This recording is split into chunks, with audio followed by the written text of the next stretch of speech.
شب برای چیزی بگویم بیار. چی گفتم؟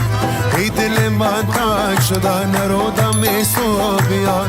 حیران صبح بگویم یا نگویم بیار. اصلا بگی خواهش بگیریم یک جای بخوانیم. بیا بیا بیا یار دل آزار بیا.